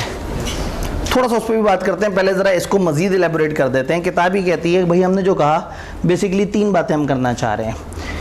It depends upon happening or non happening of some future event. Event must be collateral to the contract, contract से कनेक्टेड होना चाहिए। Event must be uncertain. अगर एक बंदा कहे कि जी अगर पाकिस्तान इंडिया से हार गया तो मैं आपको मलेशियन गुड्स सप्लाई नहीं करूंगा क्योंकि मेरा दिल टूट चुका होगा, ये कंटिंजेंट कॉन्ट्रैक्ट नहीं है। क्योंकि इस इवेंट के होने ना होने से इस कॉन्ट्रैक्ट की सेहत पे असूलन फ़र्क नहीं पड़ता। हाँ, उस बहरी जहाज़ के आने ना आने से ज़रूर फ़र्क पड़ता था। तो ऐसा ज़रूर हो सकता है कि कोई पाकिस्तान की क्रिकेट टीम से कहे अगर तुम लोग इंडिया से जीत गए तो हर प्लेयर को 10-10 करोड़ का इनाम मिलेगा, तो ये कंटिंजेंट कॉन्ट्रैक्ट है। और अगर क्लास में एक बच्चा बैठ के दूसरे से शर्त लगा रहा हो कि देखना पाकिस्तान हार जाएगा, उसने कहा नहीं जीत जाएगा, तो मैंने कहा ठीक है अगर पाकिस्तान जीत गया तो मैं तुम्हें 2000 रुपये के समोसे खिलाऊंगा, ये शर्त है। क्योंकि पाकिस्तान की जीतने हारने से इन लोगों की सेहत पे कोई फ़र्क नहीं पड़ता सिवाय इसके कि इनकी शर्त लगी हुई है, जबकि पाकिस्तान के प्लेयर्स का उस शर्त के होने ना होने से फ़र्क पड़ता है। तो कंटिंजेंट कॉन्ट्रैक्ट में और शर्तों वाले कॉन्ट्रैक्ट में फ़र्क है। शर्तों को हम कहते हैं वेजरिंग। तो कंटिंजेंट कॉन्ट्रैक्ट क्या? कॉन्ट्रैक्ट टू डू और not to do something if some event collateral connected to such does और डज नॉट हैपन। क्या ये बात समझ आ रही है? इवेंट अनसर्टन होना चाहिए। अगर आपको पता है कि उस दिन दुकानें खुली होंगी तो ये अनसर्टेनिटी नहीं है। अनसर्टेनिटी ये है कि पता नहीं खुली होंगी या नहीं खुली होंगी, तो आप इस तरह का कॉन्ट्रैक्ट कर सकते हैं जिसमें आप इस तरह की कोई ना कोई कंटिंजेंसी रख लें। अब डिबेट ये कि इसमें और शर्तों में क्या फ़र्क है। किताब ने इसके कुछ पॉइंट्स बताने की कोशिश की है। वो कहते हैं कंटिंजेंट कॉन्ट्रैक्ट वैलिड कॉन्ट्रैक्ट होते हैं जबकि वेजरिंग कॉन्ट्रैक्ट वॉइड और इलीगल होते हैं। कंटिंजेंट वैलिड है और जो शर्त है वेजर वो वॉइड और इलीगल है। इंटरेस्ट ऑफ पार्टीज, यहाँ पार्टीज का रियल इंटरेस्ट है इन अकरेंस और non occurrence of the event.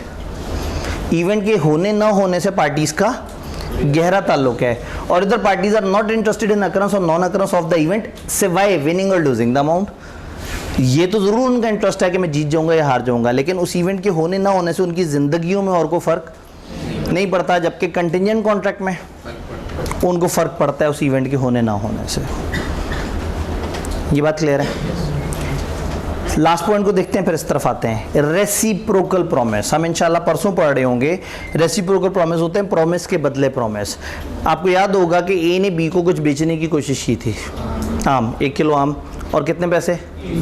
ए का वादा था वो आम देगा और बी का वादा था वो 300 रुपये देगा। तो टेक्निकली 2 प्रॉमिस है, दोनों तरफ से कंसिडरेशन है, एक को आम देने हैं, एक ने पैसे देने हैं। तो कंटिंजेंट हमेशा रेसिप्रोकल होगा, प्रॉमिस के बदले प्रॉमिस, 2 वे होगा हमेशा, दोनों तरफ से कंसिडरेशन होगी। लेकिन आपको पता है शर्तों में एक बंदा अचानक से जज्बाती होकर खुद ही शर्त लगा लेता है कि देखना कल वो 3 छक्के मारेगा वो बंदा, और अगर ना मारे तो मैं तुम्हें 10,000 रुपये दे दूंगा।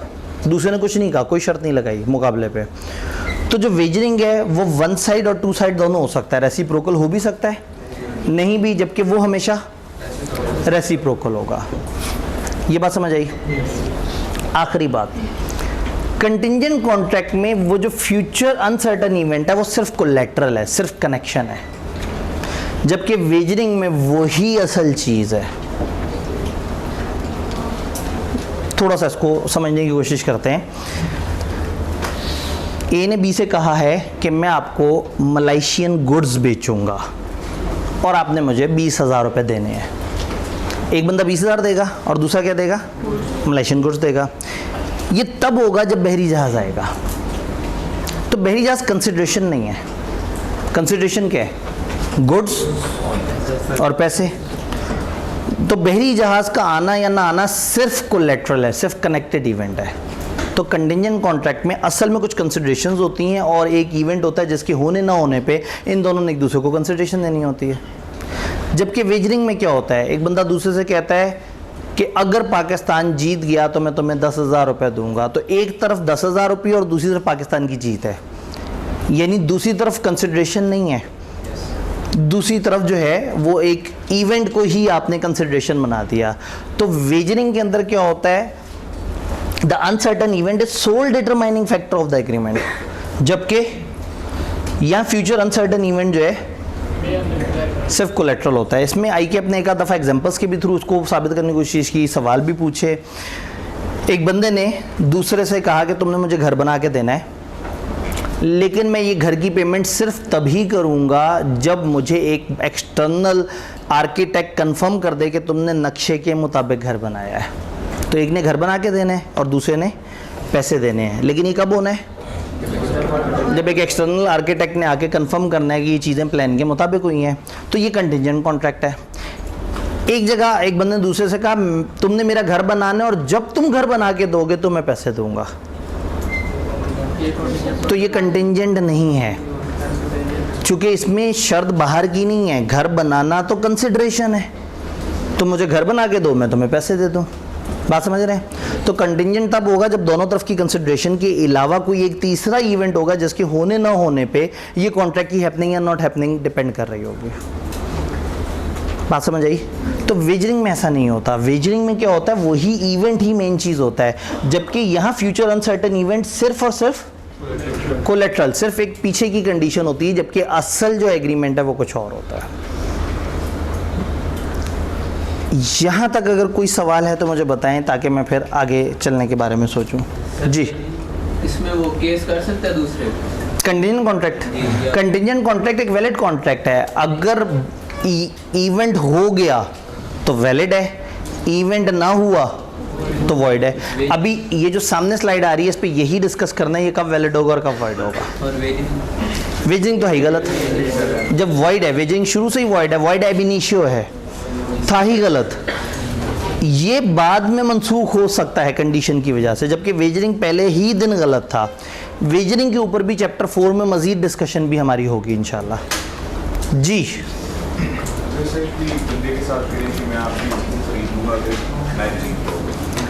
एक बंदा कहता है मैं आपसे ये चीज़ें खरीदूंगा अगर पाकिस्तान मैच जीत गया तो ये कंटिंजेंट कॉन्ट्रैक्ट कहीं से भी नहीं है, ये एक वेजरिंग है। जी, अब इसमें कंपनसेशन तो नहीं चाहिए। आपने एक बंदे से कहा, आप उससे लड़ें, आप झगड़ा करें, उसका गिरबान पकड़ें, आप उसको घूंसे मारें, आप उससे पैसे वसूल करें। आप भाई, एक बंदे ने एक कैंटीन वाले से कहा कि पाकिस्तान जीत गया, भाई तेरे पास पकौड़े खाने आएगा। अच्छा, पाकिस्तान जीत गया और भाई पकौड़े खाने नहीं आया, अब पकौड़े वाला जाके उससे पर्सनल कैपेसिटी में उसे चपेड़े कराए, उसके साथ जो मर्जी करे, लेकिन अदालत नहीं जा सकते। आप समझ रहे हैं वॉइड क्या चीज़ है? पकौड़े वाला पकौड़े बना के बैठा है, अदालत को मसलूमों के साथ देगी। जी बिल्कुल। अब पकौड़े वाले ने उसके एक वादे पे पकौड़े बना लिए, और वादा क्या था? वेजरिंग वाला, शर्त वाला वादा। भाई मजलूम का एहसास करते हुए ये ज़रूर देखना है कि आपने कोई वॉइड या इलीगल चीज़ तो नहीं कर दी। एक बंदे ने दूसरे से कहा यार बंदा मरवा दो, उसने जाके बंदा मरवा दिया और आगे कहा मेरे पैसे। इसने कहा मैं तो नहीं दूंगा, वो रोता हुआ अदालत चला गया। उसने कहा जी आप मजलूमों का साथ दें, मैं बंदा मार के दिया, ये मुझे पैसे ही नहीं दे रहे। तो इसका मतलब है कि अदालत भी सपोर्ट कहाँ करेगी? जहाँ लॉफुल बात हो रही है, जहाँ पे कोई वॉइड चीज़ नहीं है। वॉइड का असल मकसद मतलब क्या है? अदालत की पावर ख़त्म। वॉइड का मतलब है उस चीज़, वो इन्फोर्सेबल बाय लॉ ही नहीं रहा। अब आप जाके कहीं से भी उसको वो नहीं कर सकते कि इस तरह से हुआ उस तरह से हुआ है। हाँ, किसी तरीके से बड़े अच्छे वकील के थ्रू आप कौसाए कॉन्ट्रैक्ट के अंदर धक्के से उसे लाने की कोशिश करें तो अलग है, लेकिन लॉ कह देगा हमने मना किया था शर्तें नहीं लगानी। हम आगे चल के चैप्टर 4 में पढ़ेंगे कि जब आप शर्तें लगाते हैं तो उसकी रिकवरी भी नहीं हो सकती, उसकी बेस पे कुछ भी नहीं हो सकता। शर्त पे लॉ को बड़ा होता है। चैप्टर 4 में पूरा यूनिट शर्त के ऊपर है। इधर तो हमने सिर्फ उसको कंपेयर किया है, चैप्टर 4 में तो बड़ी लंबी चौड़ी बहस है उसके ऊपर। अगर दोनों चीज़ें एक साथ हो, एक बंदा वेजरिंग करके पैसे अर्न करेगा, उसके बाद उससे गुड्स खरीदेगा। उन्होंने कहा जी एक बंदा अगर वेजरिंग करके पैसे अर्न करेगा और बाद में गुड्स खरीदेगा। इन्होंने कहा ग्राउंड फ्लोर गलत है और फर्स्ट फ्लोर सही है, तो एक काम कर देंगे सिर्फ ग्राउंड फ्लोर गिरा देंगे, तो क्या होगा? तो इसका मतलब है कि जो बेस गलत है तो ऊपर जितना मर्जी अच्छी बात कर लें वो भी गलत। तो अगर एक कॉन्ट्रैक्ट गलत हो पहला और उसके बाद दूसरा सही हो तो दोनों फारिग हो जाएंगे। हाँ, अगर पहला वाला सही हो और दूसरा वाला गलत हो तो फिर ऊपर का फ्लोर गिराएंगे ना। चैप्टर 7 का एक पॉइंट भी पढ़ लिया हमने, लगे तो वापस इधर आते हैं, ऐसा ना हो कि फिर हम आगे बहते चले जाएं। अब शर्तें हैं, किताब को लगा कि आपको समझ तो आ गया, लेकिन अब आपको सही से समझाएंगे कि वैलिड कब होते हैं और वॉइड कब होते हैं। ये कॉमन सेंस वाली बात है, खामखा कवानीन में समझा रहे हैं। मैं आपसे सवाल पूछूंगा और फिर किताब से इंग्लिश देख ही लेंगे। मज़ीद रोशनी 3 जज़ाकल्लाह। अब मैं आपको सिनेरियो बताता हूँ। एक बंदे ने कहा कि अगर बहरी जहाज़ आएगा तो मैं आपको मलेशियन गुड्स सेल करूँगा। टाइम नहीं बताया कब तक बहरी जहाज़ आ जाए, बस कहा अगर बहरी जहाज़ आ गया तो मैं आपको गुड्स सेल कर दूंगा। ये किस दिन वैलिड होगा? जब आ जाएगा। कंफर्म? सोचिए बताएं, ये वॉइड किस दिन होगा? जब ना आए। टाइम तो हमने लिमिट बताई नहीं, कब ना आए। रीजनेबल टाइम कितना रखें? फासला कितने हैं? यानी कि अब हमें फिर बहुत ज़्यादा सोचना पड़ेगा। अगर हमें कोई बता दे कि वो बहरी जहाज़ तो दूसरे दिन ही डूब गया, उसी वक्त वॉइड हो गया। इसका मतलब है जिस वक्त वो बिल्कुल इम्पॉसिबल हो जाए वो तो कंफर्म वॉइड है, अदरवाइज आपको फिर रीजनेबल टाइम और वो वाली बहसें करनी पड़ेंगी। तो इसका मतलब कंट्रैक्ट अगर कंटिंजेंट अपॉन हैपनिंग तो होगा तो वैलिड है, और अगर इम्पॉसिबल हो जाएगा तो वॉइड है। इसी को इसमें टाइम ऐड कर देते हैं। अगर उसने कहा था कि 25 तारीख तक आ गया तो मैं आपको गुड्स दूंगा, ये किस दिन वैलिड है? 25 से पहले पहले अगर इवेंट वो हो गया, बहरी जहाज़ आ गया तो वैलिड है। ये वॉइड कब है? 25 गुजर गई और नहीं आया तो फौरन वॉइड हो जाएगा, या 25 से पहले ही ख़त्म हो जाए, इम्पॉसिबल हो जाए। बात समझ रहे हैं? इसी को फुल रिवर्स कर देते हैं। अब उसने नॉट हैपनिंग पे रखा है। उसने कहा अगर बहरी जहाज़ नहीं आया तो मैं आपको लोकल माल सप्लाई करूंगा, टाइम नहीं बताया। ये वैलिड किस दिन होगा? जिस दिन ना आए। और ये कौन सा दिन है? जब वो इम्पॉसिबल हो गया, तबाह हो गया। और ये वॉइड कब होगा? अगर वो आ गया। अच्छा, उसने कहा फलाना दिन तक ना आया, 25 तारीख तक नहीं आया तो मैं आपको ये लोकल गुड्स दूंगा, तो किस दिन वैलिड है? 25 गुजर जाए और वो ना आए, या 25 से पीछे पीछे तबाह हो जाए। और दूसरा केस कब वॉइड है? अगर वो आ गया। तो ये चीज़ें कॉमन सेंस वाली हैं, लेकिन किताब ने इसको ज़रा थोड़ा सा पेचीदा से रूल्स बना के पेश किया है। 3 बल्कि 1 भी कर दें। जज़ाकल्लाह। Happening of uncertain future event. अगर कोई टाइम फिक्स नहीं है तो इन्फोर्सेबल कब होगा? इफ इवेंट हैपन्स, आपने कहा हैपनिंग पे कंटिजेंट और टाइम नहीं फिक्स, तो जब हैपन हो जाएगा तो वैलिड है और जब इम्पॉसिबल हो जाएगा तो वॉइड है। दूसरे सिनेरियो में अगर टाइम फिक्स कर दिया तो इवेंट अगर उस टाइम में हुआ तो एनफोर्सेबल है, अगर टाइम खत्म हो गया या इवेंट उससे पहले इम्पॉसिबल हो गया, ये है हैपनिंग। नॉन हैपनिंग में ये चीज़ें उधर चली जाएंगी और ये चीज़ें इधर आ जाएंगी। अगर आप गौर से देखें, जो ये लिखा हुआ है वो यहाँ आ गया और जो ये लिखा है उलट हो गया ना। फिर भी पढ़ लेते हैं। नॉन हैपनिंग, टाइम फिक्स नहीं किया तो जिस दिन इम्पॉसिबल हो गया नॉट हैपन है, वैलिड। और अगर हैपन हो गया तो वॉइड हो जाएगा, क्योंकि आपने कहा था नॉट हैपन। टाइम फिक्स किया हुआ है, टाइम एक्सपायर हो गया या वो इवेंट उससे पहले इम्पॉसिबल हो गया तो वैलिड। और अगर इवेंट हो गया उस टाइम में वॉइड। तो ये देखने में पेचीदा से रूल है, लेकिन ये कॉमन सेंस वाले हैं। पेपर में इस कुछ याद की ज़रूरत नहीं है, खुद से बैठ के आपने एक एक करके अगर आप बनाएंगे तो आप सही बना रहे होंगे। जल्दी से आखिरी 2 रूल्स की तरफ आते हैं ताकि हम चीज़ों को लेके चलें। 6 रूल्स हैं। 5वां rule, contingent on happening of impossible event. अगर आपने इवेंट ही इम्पॉसिबल रखा है, आपको अगर पता है कि बहरी जहाज़ डूबा हुआ है और आप कहें अगर मेरा बहरी जहाज़ आ गया, तो ये है ही वॉइड। और ख़ासतौर पे चूंकि आपको पता है तो आपने दूसरे के साथ धोखा किया तो उसके जुर्माने वगैरह भी देने पड़ सकते हैं। हाँ, आपने दूसरे के साथ एग्रीमेंट कर लिया कि अगर बहरी जहाज़ आ गया, आपको भी नहीं पता उसे भी नहीं पता, लेकिन बहरी जहाज़ डूबा हुआ है, तो चूंकि वो असल में डूबा हुआ है तो ये एग्रीमेंट क्या है, void. Such agreement are void whether impossibility of event is known or not to the parties to agreement at the time when it is made। अगर 2 बंदे मिलके एक ऐसा एग्रीमेंट कर रहे हैं जो एक ऐसी चीज़ पे कंटिजेंट है जो इम्पॉसिबल है, आपको पता है या नहीं पता, अगर वो इम्पॉसिबल है तो अदालत की नज़र में वो वॉइड है, क्योंकि उसने होना ही नहीं है एनफोर्सेबल। ये 5वां रूल।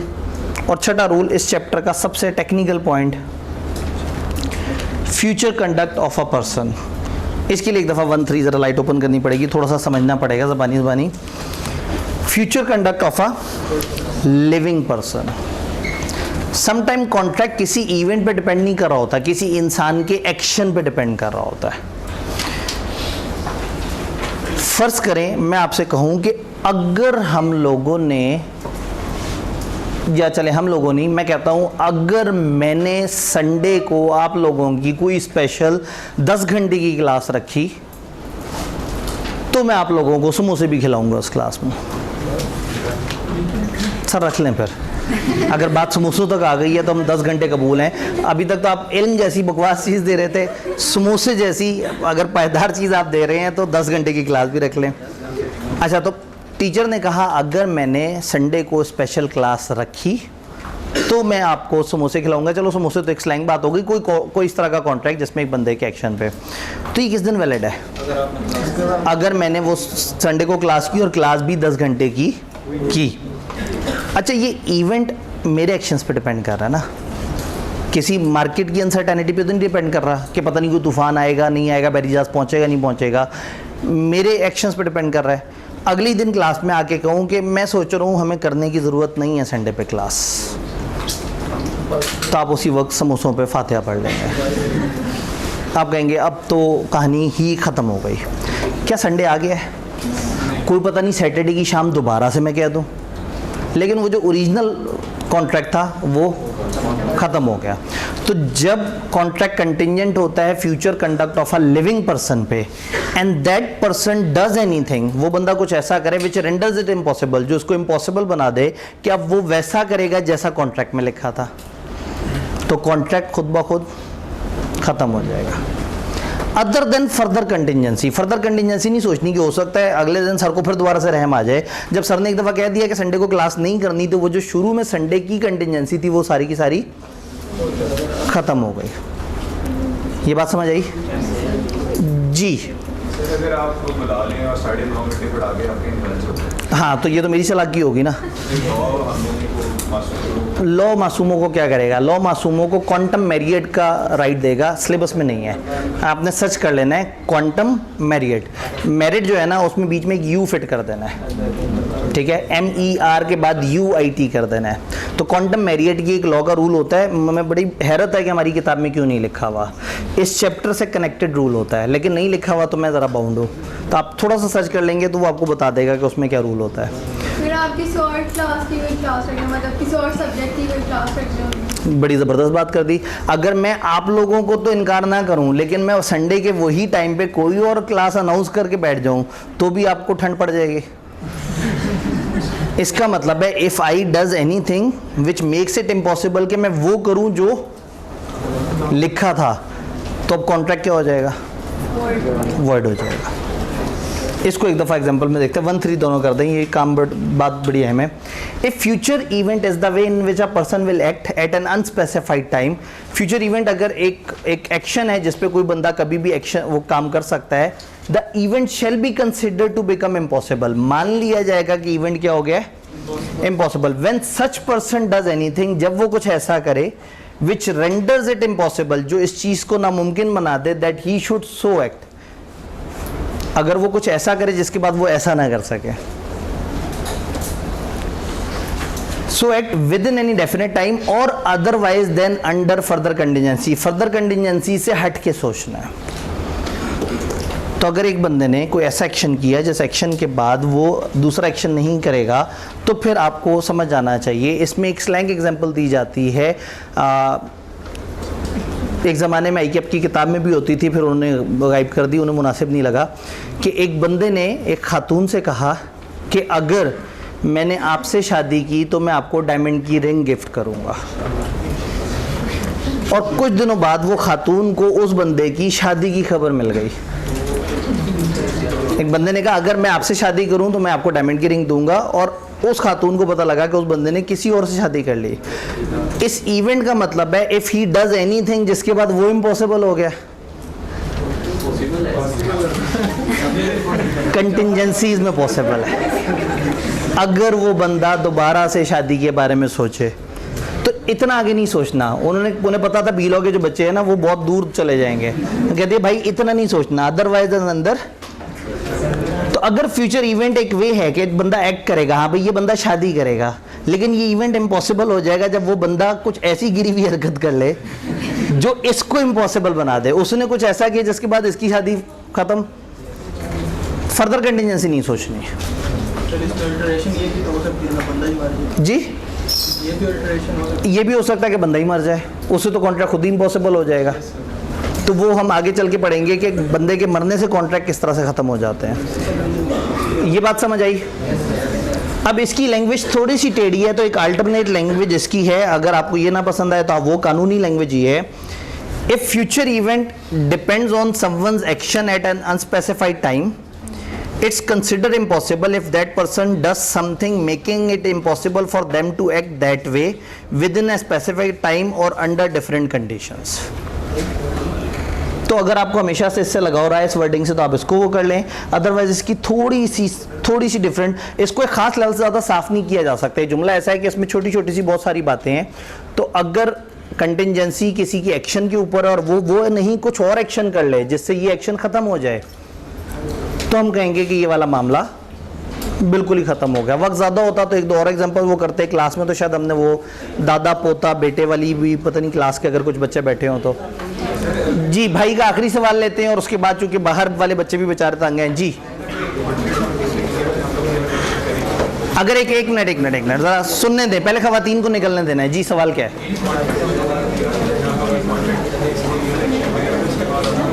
ठीक है, इन्होंने कहा कॉन्ट्रैक्ट हो गया और उसके बाद कुछ हो गया, फिर सवाल ये भी का है ही नहीं। ये 6 7 वगैरह की बात है। सिर्फ 2 दिन रुक जाए, परसों सारे इन सवालों का जवाब मिल जाएगा। आप कॉन्ट्रैक्ट हो जाने के बाद की बातें सोच रहे हैं, मैं कॉन्ट्रैक्ट फॉर्म होने तक की बातें सोच रहा हूँ। हमारे दरमियान फ़र्क है इस वक्त। ठीक है जी।